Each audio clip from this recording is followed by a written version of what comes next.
Hello friends, rankers अड्डा YouTube channel में आप लोग का स्वागत है। आज हम इस वीडियो में बात करेंगे CISF वैकेंसी 2019 हेड कांस्टेबल के पदों पर जो भर्ती होने वाली है उसमें आपका वेट कितना होना चाहिए, मतलब कि फिजिकल स्टैंडर्ड, मेडिकल स्टैंडर्ड और वेट, आई साइट, ये सब के बारे में हम देखेंगे फ्रेंड्स। तो आपका वेट कितना होना चाहिए, आई साइट कितना होना चाहिए और शरीर पर यदि टैटू है, आपके शरीर पर टैटू का निशान है तो क्या होगा, आप क्वालिफाइड होंगे या डिसक्वालीफाइड होंगे। तो इसी बातों पर हम फोकस करेंगे फ्रेंड्स इस वीडियो में। यदि आप ये फॉर्म डालेंगे तो ये आपके लिए बहुत ही ज़्यादा इंपॉर्टेंट होने वाला है वीडियो। तो एक बार कंप्लीट वीडियो को देख लीजिए ताकि कन्फ्यूजन ना रहे और दोबारा किसी वीडियो को देखना ना पड़े। तो फ्रेंड्स, यदि आप हमारे चैनल पर नए हैं तो चैनल को सब्सक्राइब कर लीजिए और बेल आइकन भी प्रेस कर लीजिए ताकि इससे संबंधित कोई भी जानकारी हम लेकर आएँ तो सबसे पहले नोटिफिकेशन आपको मिल जाए। तो फ्रेंड्स, चलिए अपना वीडियो स्टार्ट करते हैं। तो सबसे पहले देख लेते हैं फ्रेंड्स फिजिकल स्टैंडर्ड्स।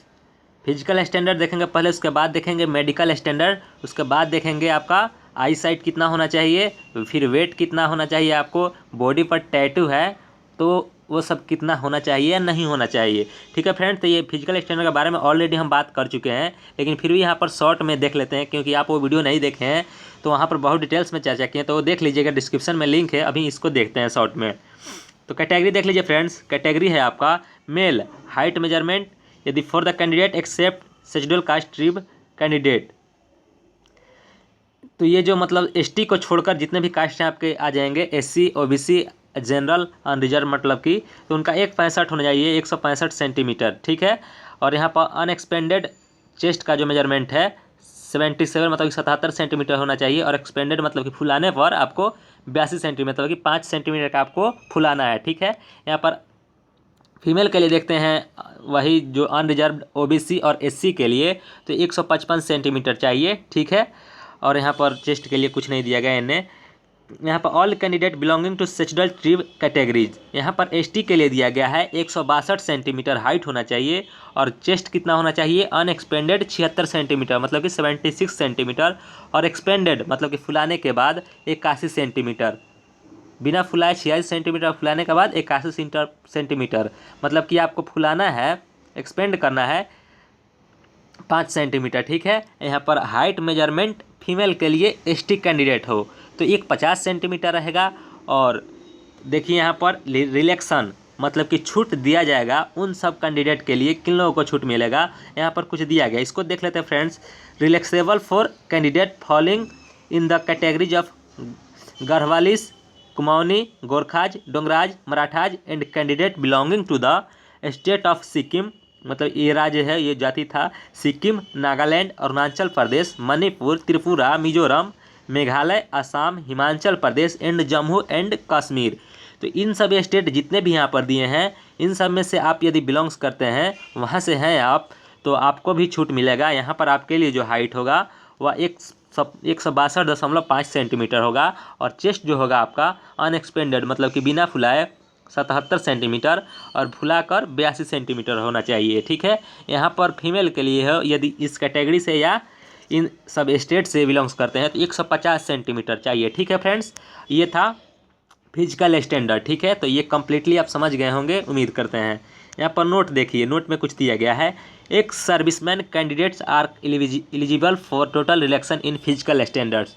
तो ये सब जो छूट दिया जा रहा था फ्रेंड्स, उन सब यदि एक सर्विसमैन है आप तो आपको भी मिलेगा ये सब छूट, हाइट में और चेस्ट में। ठीक है फ्रेंड्स। यहाँ पर देखिए इन में दिया है मेडिकल स्टैंडर्ड, आपका मेडिकल स्टैंडर्ड किस टाइप का होना चाहिए ये देखेंगे। अब देखिए यहाँ पर दिया गया है अपना ये कुछ point. The person who seeks appointment for the above post are liable to undergo medical examination in accordance with revised medical guidelines for medical examination for requirement in CFEFs and AR issued vide MHA EONA, इतना दिया गया है कुछ, date 20 May 2015। He shall fulfil the medical standard as elucidated 3। ठीक है।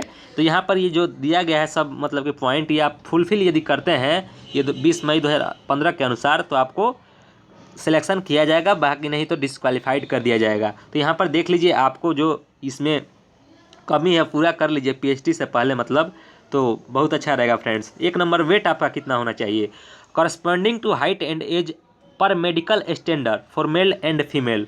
दोनों के लिए है। Weight will be recorded at the time of physical measurement but the decision on fitness on account of weight will be taken at the time of medical examination. ठीक है friends, यहाँ पर बोला गया है, यहाँ पर क्लियर समझ लीजिएगा एक चीज़ कि आपका जो वेट का होगा, वेट के बारे में बहुत लोग पूछ रहे हैं तो देख समझ लीजिएगा यहाँ पर कि वेट आपका होगा जो आपका हाइट है उसके अनुसार, मतलब कि समझ लीजिए 170 आपका हाइट है, 170 सेंटीमीटर हाइट है और आपका तब वेट कितना होना चाहिए, तो 170 हाइट यदि है तो आपको वेट निकालना है यदि, तो उसको सिंपल मेथड है 3 से भाग दे दीजिए। ठीक है फ्रेंड्स, उसको अपने हाइट में 3 से भाग दे दीजिए। तो मान लीजिए 170 सेंटीमीटर आपका हाइट है मान लेते हैं, तो 3 से भाग दीजिएगा तो आपको 56 पॉइंट समथिंग आएगा, तो 56 या 57 हो तभी चल जाएगा। ठीक है फ्रेंड्स, हाफ के जी या उससे ज़्यादा अगर पंक्चुएट होता है तो चल जाएगा, कोई से कोई दिक्कत नहीं है, मतलब कि यही फार्मूला है उसका। तो आप चेक कर सकते हैं अपना वेट। तो आपका वेट का जो डिसीजन लिया जाएगा, आपको जब पीएचडी में जाइएगा तो वहाँ पर आपका वेट का डिसीजन नहीं लिया जाएगा, आपको वहाँ पर डिस्क्वालीफाई नहीं किया जाएगा, बस मेजर करके और राइट डाउन कर लेंगे वो जो लेंगे आपका मेजरमेंट।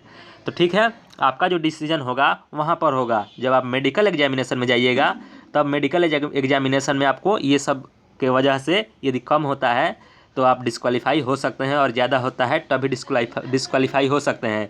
तो आपको मेडिकल एग्जामिनेशन के लिए इसको ठीक कर लेना है वेट। ठीक है फ्रेंड्स, यहाँ पर आई साइट देख लीजिए। आई साइट 1 नंबर में visual acuity unaided near vision, मतलब कि पास का, तो बेटर आई के लिए N6 होना चाहिए और वर्स आई के लिए N9 होना चाहिए। ठीक है, सेकंड में दिया है uncorrected visual activity distant vision. ठीक है, यहाँ पर बेटर आई के लिए 6/6 होना चाहिए और वर्स आई के लिए 6/9 होना चाहिए। यहाँ पर देख लीजिए फ्रेंड्स, यहाँ पर रिफ्रैक्शन दिया गया है। Refraction visual correction of any kind is not permitted even with glasses. ठीक है फ्रेंड्स, यदि आप चश्मा यूज करते हैं, ग्लास यूज करते हैं तो परमिटेड नहीं किया जाएगा। ठीक है, यहाँ पर देख लीजिए colour vision. Colour vision CP 3rd by Ishihara कुछ लिखा गया है यहाँ पर। Remarks binocular vision is required, binocular vision is required. ठीक है फ्रेंड्स, तो ये था आपका आई साइट, वेट और मेडिकल स्टैंडर्ड आपका क्लियर हुआ। अब देख लेते हैं कि आपका जो टैटू है वो किस प्रकार का होगा। तो फ्रेंड्स, यहाँ पर 3rd पॉइंट दिया गया है, the candidate must not have knock knee, flat foot, varicose vein and squint in eyes. They must be in a good mental and bodily health and free from any physical defect likely to interfere with the efficient performance of duties. तो देखिए friends, यहाँ पर आपको clearly बता दें हम कि knock knee मतलब जो घुटना है, आप खड़ा होते हैं तो नहीं टच करना चाहिए। जो आप खड़ा होते हैं अभी प्रैक्टिकल में आप देख सकते हैं, घुटना आपका टच यदि कर रहा होगा तो उसके लिए आप कुछ कर लीजिएगा, रनिंग वनिंग कीजिएगा, अच्छा हो जाएगा, तो वो नहीं होना चाहिए। फ्लैट फुट मतलब कि जो नीचे का तलवा है वो पूरा एकदम स्ट्रेट नहीं होना चाहिए, प्लेन नहीं होना चाहिए, जैसे रहता है उस टाइप का होना चाहिए। वर्कस भिन एंड स्क्वेंट इन आइज, आई मतलब कि साइड मतलब धुंधला नहीं होना चाहिए। दे must be in a good mental मतलब कि एकदम समझदार, और बॉडली हेल्थ मतलब शारीरिक स्वच्छ होना चाहिए ताकि आपको कोई मतलब कि ड्यूटीज परफॉर्मेंस में कमी नहीं आए। ठीक है फ्रेंड्स, तो ये था कुछ कमी जो कि आप में यदि है तो अपना दूर कर लीजिए पीएचडी से पहले। यहाँ पर टैटूज देख लीजिए। टैटू के बारे में होता है कि बहुत सारे लोग को बॉडी पर टैटू होता है, तो इसके लिए कुछ बोला गया है। It is noticed that candidate having tattoo on various part of their body are appearing for medical examination. तो उन कैंडिडेट को सूचित किया जाता है जिनके बहुत सारे पार्ट पर टैटूज होता है, तो मेडिकल एग्जामिनेशन में सूचित करने से पहले ये चीज़ जानना जरूरी है। In this regard ministry of home affairs vide its letter number, ये जो लेटर नंबर कुछ दिया गया है और dated 12 January 2017 has issued the following guidelines regarding candidates having tattoos applying for head constable या मिनिस्ट्रियल एग्जामिनेशन। तो ये जो 12 जनवरी 2017 को ये रणनीति मतलब कि ये कह लीजिए तो एक कानून लाया गया, उसके अनुसार ये आपको चीज़ अगर है तो चलेगा, नहीं तो नहीं चलेगा। Content being a secular country the religious sentiments of our countryman are to be respected and this tattoo depicting religious symbol or figures and the name as followed in Indian army are to be permitted. ठीक है friends, यदि आप किसी country से मतलब कि state से belongs करते हैं और वहाँ का मतलब कि रिलीजियस मतलब धार्मिक कुछ चीज़ है उस पर, और धार्मिक चीज़ है तो वो चल सकता है, लेकिन और सब अदर नहीं चलेगा। ठीक है, वो किसी मतलब कि स्टेट है, किसी सिंबल या रिलीजियस धार्मिक से जुड़ा कुछ टैटू है आपके बॉडी पर तो वो चल सकता है। ठीक है, लेकिन और चीज़ कुछ नहीं चलेगा। यहाँ पर भी मतलब लोकेशन कहाँ पर टैटू होना चाहिए। Tattoos marked on traditional site of the body like inner aspect of forearm but only left forearm being non saluting limb और dorsum of the hands are to be allowed.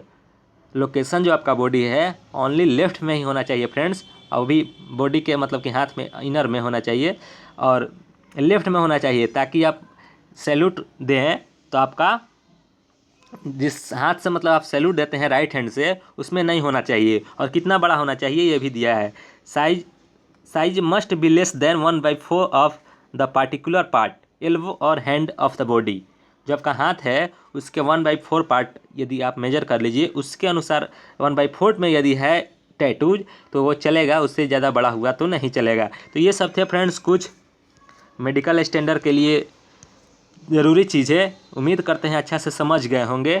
ठीक है, यहाँ पर देख लीजिए कुछ दिया गया है फॉर LDC कैंडिडेट। ठीक है, यहाँ पर constable GD, head constable GD and constable tradesman of CISF with 5 years regular service man in respective grade as on 20 February 2019 can appear for the post of head constable ministerial. They should process the eligibility criteria at for with direct candidate as mention in para above. तो ये सब कुछ बोला गया friends LDC candidate के लिए। तो यहाँ पर ये सब जानकारी उम्मीद है कि आप बहुत अच्छा से समझ गए होंगे। यदि समझ गए होंगे तो वीडियो अच्छा लगा होगा तो वीडियो को एक लाइक कर दीजिए, अपने दोस्तों में ज़्यादा से ज़्यादा शेयर कर दीजिए, और ऐसा ही वीडियो देखने के लिए चैनल को सब्सक्राइब कर लीजिए। मिलते हैं फिर नेक्स्ट वीडियो के साथ, तब तक के लिए धन्यवाद।